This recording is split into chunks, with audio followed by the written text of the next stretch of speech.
పిచ్చి పట్టిందా అత్త? జున్ను తినిపించేసి తర్వాత దాని నోట్లో మన్ను పొయ్యాలని చూస్తా ఉంటారు సిన్నలుడు.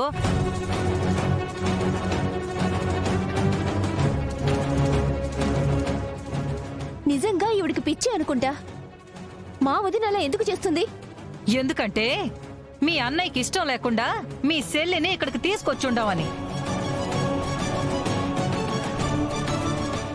నోటికెంతొస్తే అంత మాట్లాడకు పాపత్తా. గంగా బావ నాగవల్లిని ఆ ఇంటికి తీసుకెళ్ళిందే జాగ్రత్తగా కాపాడుకోవాలని. మీలాంటి దుర్మార్గుల కళ్ళు నాగవల్లి మీద పడకూడదని.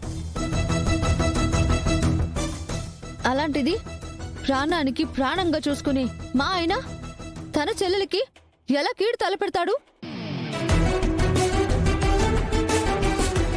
నాగవల్లికి ఇక్కడ ఏదైనా జరిగితే నింద నా మీద పడుతుంది కదమ్మా. పంచాయతీలో తల దించుకునేలా చేసినందుకు ప్రతీకారం తీర్చుకోవచ్చు కదా. ఎవరికి తెలుసు? ఏం మాట్లాడుతున్నారు పెదనాన్న? ఈ పాప యొక్క మాటలు విని నీకు కూడా మతి పోయిందనుకుంటా.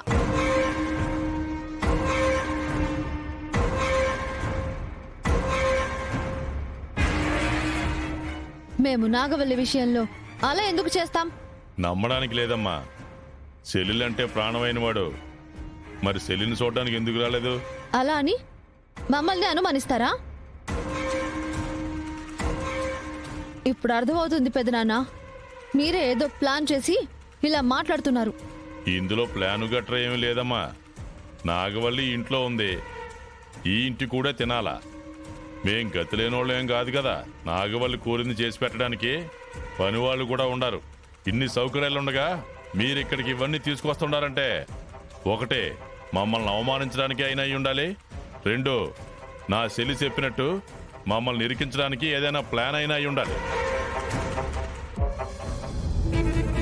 చూస్తున్నావేంటి దేవాన్నయ్య?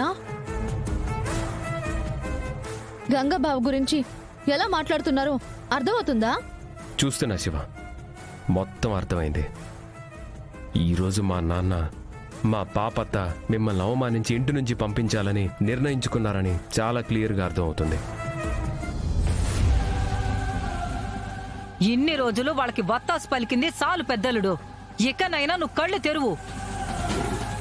మీ నాన్నను చూడు, నాగవల్లి కాన్పు దగ్గర పడతా ఉండకొద్దీ మనిషి నలిగిపోతా ఉంటాడు.